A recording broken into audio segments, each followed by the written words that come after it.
तो ये अधिवेशन कटक का था 2025 का राष्ट्रीय अधिवेशन। ये अधिवेशन ओबीसी की जाति आधारित जनगणना पर समर्पित था। आरएसएस का हेडक्वार्टर 4.5 लाख लोगों ने मेश्राम साहब के नेतृत्व में रोकने का काम किया।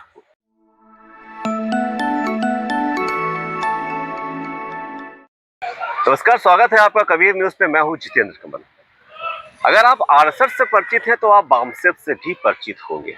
आपने कहीं ना कहीं जय मूल निवासी शब्द सुना ही होगा। संबोधन में जय मूल निवासी, जय भीम ऐसे शब्दों का आप संबोधन सुनते होंगे। बामसेफ लगातार आरएसएस की विचारधाराओं के विपरीत काम करने वाले अपने मूल निवासी संबोधन में ही बताते हैं कि जो देश है इस पे मूल निवासियों को कब्जा है, खासकर उस 85% आबादी का कब्जा है।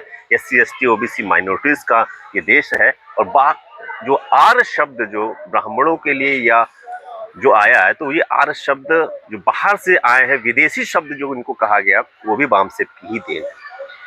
26 से लेके 30 दिसंबर तक इनका राष्ट्रीय अधिवेशन, 5 दिवसीय अधिवेशन कटक में होना है। कटक में 2 दिन पहले पता चलता है कि सारी की सारी जो परमिशन थी आपकी कैंसिल कर दी जाती है। देश और विदेश से लगभग 10,000 लोगों का जमावड़ा वहां लगने वाला था।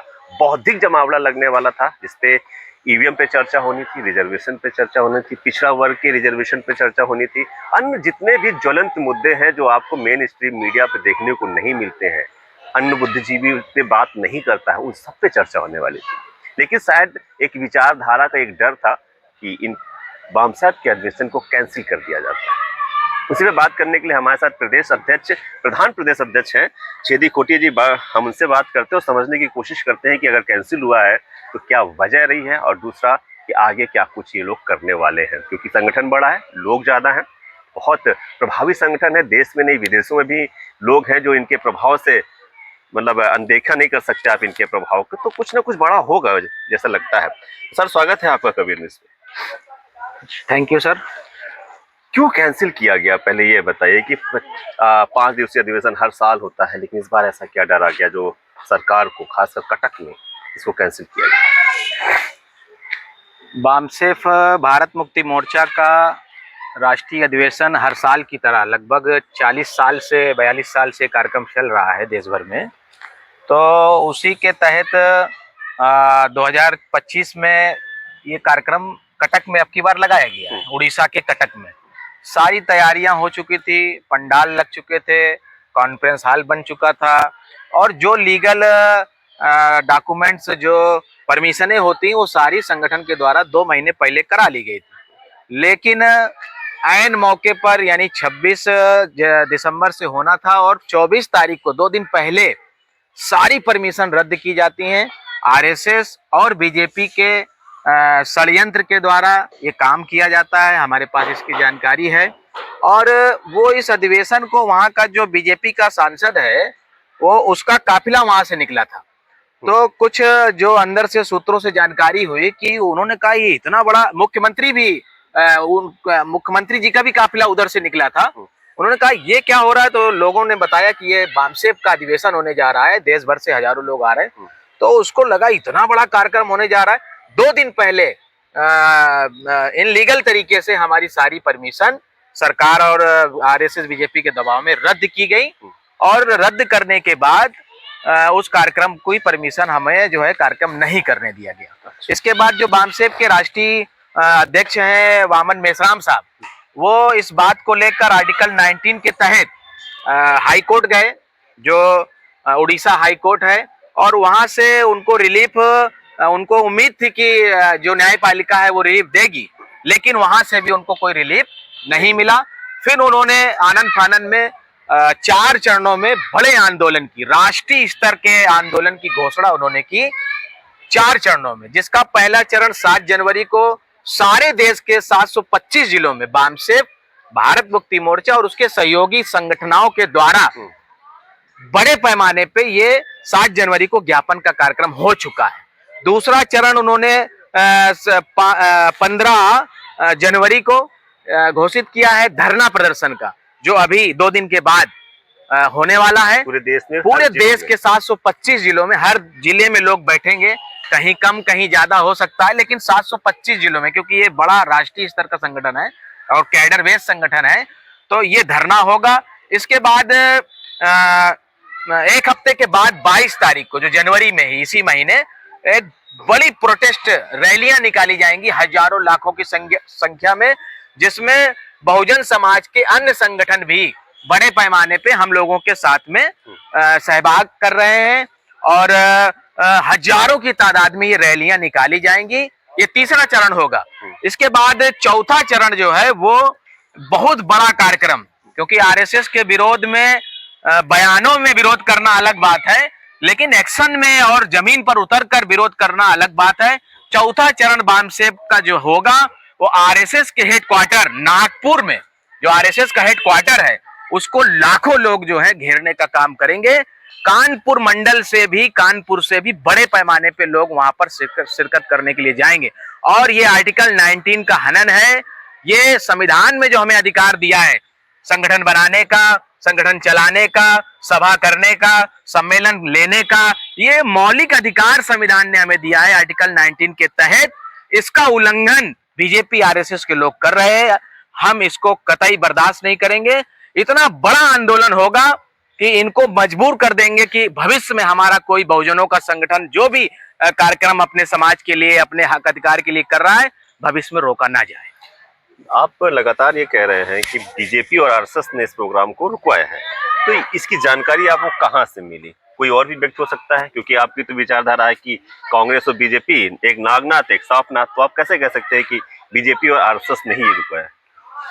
चूंकि अभी इस देश में सरकार चाहे केंद्र की हो या जितने भी राज्य हैं 32 राज्यों में हो, ज्यादा से ज्यादा संख्या में सरकार राज्यों की भी और सेंट्रल में भी सरकार उन्हीं की है। हमारी विचारधारा आरएसएस बीजेपी के विरोध में है। क्यों विरोध में है? क्योंकि वो वर्ण व्यवस्था के आधार पर चलते हैं, वो जाति व्यवस्था के आधार पर चलते हैं। वो हमारे बाबा साहब अम्बेडकर ने जो हमें संविधान दिया है, जो सबकी बात करता है, सबको अधिकार देने की बात करता है, वो संविधान को खत्म करने की बात करते हैं। आपने पूर्व में भी देखा होगा, बहुत सारे लोगों ने संविधान जलाने का काम किया। तो वो एक विचारधारा है देश में, या तो बामसेप के पास विचारधारा है या तो आरएसएस के पास विचारधारा। आरएसएस जो है वो इस देश में हिंदू राष्ट्र घोषित करना चाहती है। एससी एसटी ओबीसी को इस देश में हिंदू राष्ट्र जब बनेगा तो ये गुलाम हो जाएंगे, इनको किसी प्रकार का कोई अधिकार नहीं है। क्या दिक्कत है? दिक्कत है ये खासकर जिसको आप कहते हैं कि मूल निवासी 85% को क्या दिक्कत है? हिंदू राष्ट्र का मतलब है राम राज, हिंदू राष्ट्र का मतलब है मनुस्मृति राज। यानी जब मनुस्मृति लागू थी तो इस देश में एससी एसटी ओबीसी को कोई अधिकार नहीं था, न नौकरी करने का अधिकार था, न संपत्ति रखने का अधिकार था, न किसी प्रकार का कोई इनको अधिकार था।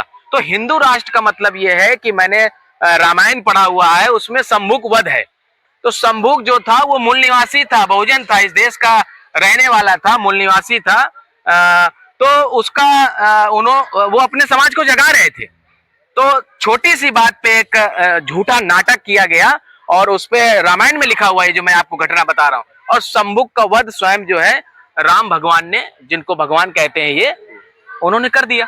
तो शंभुक, अगर मनुस्मृति राज आएगा, हिंदू राज आएगा, तो हिंदू राज का मतलब ये होगा कि ब्राह्मणों का राज, ब्राह्मण ही रूल करेगा।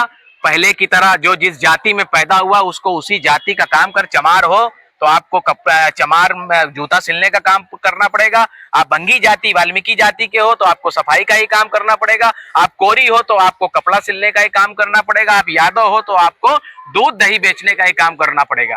तो ये इस तरह का राज चाहते हैं, इसके हम बहुत ज्यादा विरोध में हैं। और जब तक बामसेप है तब तक इस देश में हिंदू राष्ट्र बनने की कोई ये दूर दूर तक ये सोच भी नहीं सकती। इनको हम कामयाब नहीं होने देंगे। आपका 7 हो गया, 15 हो गया, 22 हो गया। 22 फरवरी को क्या है? 22 फरवरी को चौथा चरण का जो हमारा कार्यक्रम है वो आरएसएस के हेडक्वार्टर जो नागपुर में है। हमारा ऐसा मानना है कि देश में मोदी राज नहीं है। मोदी तो एक मुखौटा है, असल में ये देश आरएसएस के लोग चला रहे हैं। अच्छा, हमारा ऐसा मानना, क्योंकि अभी हाल में गृह मंत्री जी ने संसद पर कहा कि अरे इस देश का जो प्रधानमंत्री वो भी आरएसएस की विचारधारा का है, मैं भी आरएसएस की विचारधारा का हूं। तो यही तो बामसेप कह रहा है कि ये देश जो है वो योगी और मोदी नहीं चला रहे, बल्कि आरएसएस के लोग पर्दे के पीछे रहकर चला रहे हैं। तो हमने कहा हम लोग संसद का घेराव नहीं करेंगे, हम जो है सीधा जो बाप है उसी को हम घेराव करेंगे, बेटे को नहीं पकड़ेंगे, हम बाप को ही पकड़ेंगे। तो बाप को पकड़ेंगे, उसका जब हम नाक दबाएंगे तो अपने आप सारी चीजें भविष्य में। किन किन मुद्दों पे बात होनी थी इस अधिवेशन में, 5 दिवसीय अधिवेशन में? बामसेफ के राष्ट्रीय अधिवेशन में एक तो 2 दिन बामसेफ का अधिवेशन, 5 दिन का टोटल अधिवेशन होना था। ये 2 दिन बामसेफ का अधिवेशन होना था। जो ये अधिवेशन कटक का था 2025 का राष्ट्रीय अधिवेशन, ये अधिवेशन ओबीसी की जाति आधारित जनगणना पर समर्पित था। यानी कि ओबीसी की संख्या 52% है, उसको 52% अधिकार नहीं मिल रहा है। और मोदी जी कहते हैं मैं खुद ओबीसी का हूं। तो अगर ओबीसी के हो तो ओबीसी का विकास करना चाहते हो तो केवल स्लोगन में करोगे क्या? आपके पास उनका डेटा तो होना चाहिए, डाटा तो होना चाहिए। जैसे आप हम अपनी बेटी की शादी करें तो कितने बाराती आएंगे, इसका तो हमारे पास लिस्ट होगी ना, 100, 200, 500। उसी प्रकार से हम उनके खाने की व्यवस्था करेंगे, रहने की व्यवस्था करेंगे, स्वागत पानी करेंगे। लेकिन मोदी जी को, आरएसएस को ओबीसी की जनगणना कराने से दिक्कत है। उन्होंने घोषित किया है, लेकिन आपके मैं चैनल से कह रहा हूं वो नहीं कराएंगे, वो धोखा देंगे, क्योंकि वो कराएंगे तो वो आरएसएस के विरोध में चला जाएगा मामला। तो वो ओबीसी की गिनती कराने से क्या होगा, ओबीसी को पता चलेगा हमारा हक अधिकार कितना। अभी तो हिंदू के नाम पर करा रहे हैं।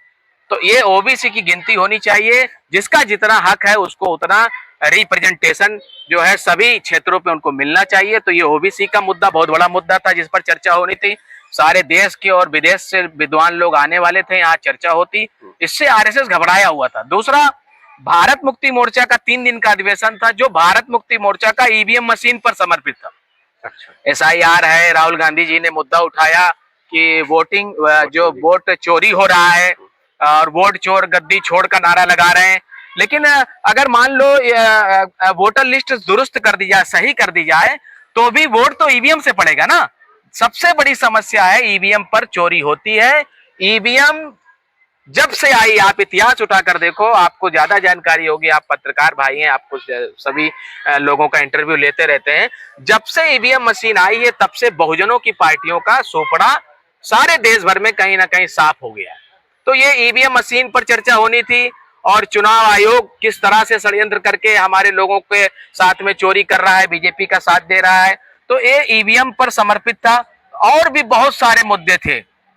माइनॉरिटी का मुद्दा था, जैसे आज मुसलमानों के साथ बड़े पैमाने पर अत्याचार हो रहा है, ओबीसी की गिनती नहीं हो रही है, आदिवासियों के साथ में बड़े पैमाने पर उनके जल और जंगल को छीना जा रहा है, उनके साथ शोषण हो रहा है। यानी कि समाज का जो 85% तबका है, जो एक बड़ी आबादी है, जिसके बगैर किसी की सरकार नहीं बन सकती, उनके हक अधिकार की बात होनी थी, जिसको ये घबरा गए कि अरे इतना बड़ा कार्यक्रम हो रहा है, ये तो लगातार होता रहा तो ये तो समाज पूरा जाग जाएगा। तो इस अधिवेशन को रोका गया। बाकी बहुत सारे लोगों के कार्यक्रम होते हैं, बामसेफ का अधिवेशन ही क्यों रोका गया? इससे हमारा मनोबल और मजबूत हुआ है। आरएसएस किसी से डरता है तो बामसेफ से ही डरता है। वो अधिवेशन रोक के उन्होंने साबित कर दिया। आपने कहा कि हमारा मनोबल बहुत बढ़ा है, यही कह रहे हैं ना कि अधिवेशन रोका गया। आपको लगता है कि जब आप खुद कह रहे हैं कि बीजेपी आरएसएस है, आरएसएस ही बीजेपी, मतलब सत्ता में आरएसएस ही है, बीजेपी भी है, तो आप घेराव कर ले जाएंगे? जब अभी आपका अधिवेशन रोक दिया गया है तो आपका ये वाला घेराव भी रोक दिया जाएगा, तो कैसे शक्ति प्रदर्शन करेंगे? 6 अक्टूबर 2022 को, यानी आज से 2.5-3 साल पहले, आरएसएस का हेडक्वार्टर 4.5 लाख लोगों ने मेश्राम साहब के नेतृत्व में रोकने का काम किया, मतलब घेरने का काम किया। और उस अधिवेशन को जो प्रोविंशियल कोर्ट है नागपुर की हाई कोर्ट, उन्होंने उस कार्यक्रम की परमिशन रद्द कर दी थी उस समय 2022 में। लेकिन फिर भी हम लोगों ने उस जगह को, जहां ये परमिशन रद्द की थी, जहां से ये जुलूस निकलने वाला था, देश भर से लाखों लोग आ गए थे, लगभग 4.5 लाख लोग, जो मीडिया के लोग ही सोशल मीडिया पे बताने का काम किया कि इतने लोग थे। तो हम लोगों ने एक घेराव किया था, और मैं खुद उस कार्यक्रम में मौजूद था। लगभग 65,000 से भी ज्यादा गिरफ्तारियां हुई थी। उनके पास बसें कम पड़ गई थी, मतलब बसें कम पड़ गई, साधन संसाधन कम पड़ गया। वो सोच रहे थे इतने लोग कहां से आ रहे हैं। 65,000 से भी ज्यादा उन्होंने लिखा पढ़ी में गिरफ्तारी दिखाई। 8,000 पुलिस फोर्स लगा था। तो बहुत बड़ा कार्यक्रम हमने पहले आरएसएस का हेडक्वार्टर घेरने का काम किया है, अभी भी हम घेरने का काम करेंगे, क्योंकि ये हमारा फंडामेंटल राइट है, ये हमारा जो मौलिक अधिकार है उसके अधिकार में आता है। तो ये संविधान हमारे पिताजी ने, हमारे बाप ने लिखा हुआ है। उन्होंने हमारा अधिवेशन रोक दिया, कोई बात नहीं, लेकिन अभी हम नागपुर लाखों लोगों के साथ आ रहे हैं। या तो ये हमें कार्यक्रम करने देंगे या तो लाखों लोगों को जेल में डालेंगे। पहले से SC ST OBC जेल में बंद है, उनके पास जगह नहीं। तो ये अधिवेशन करेंगे हम लोग, इसके लिए कुछ भी करना पड़े, क्योंकि संविधान अभी लागू है और संविधान के दायरे में ही रहकर करेंगे, हम संविधान के बाहर नहीं जाएंगे। तो ये छेदी खोटे जी हैं, इन्होंने कहा है कि 4 चरण में अब एक तरह से आंदोलन होगा। 7 को हो चुका है, 15 जनवरी, फिर 22 जनवरी, इसके बाद 22 फरवरी। 22 फरवरी निर्णायक दिन है। वो दिन RSS का घेराव किया जाएगा, पूरे शक्ति प्रदर्शन के साथ संवैधानिक दायरे में रह के RSS के कार्यालय मतलब नागपुर का घेराव किया जाएगा। पहले भी एक बार ये किया जा चुका है, 2022 में ये बात हुई है। तब भी इनके परमिशन नहीं मिली थी, इनका कार्यक्रम रद्द कर दिया गया था, तब भी हौसले नहीं टूटे थे, कार्यक्रम हुआ था। आज भी उन्होंने कहा है कि हौसले मजबूत है, कार्यक्रम होगा। या तो वो चीज करे या तो हमें कटक में हमारा 5 दिवसीय कार्यक्रम करने दें, जिसमें 2 दिन वामसेप की है और 3 दिन बहुजन मुक्ति पार्टी की है, जिसमें मूल निवासी मतलब 85% लोगों से संबंधित मुद्दों पर बात होनी है।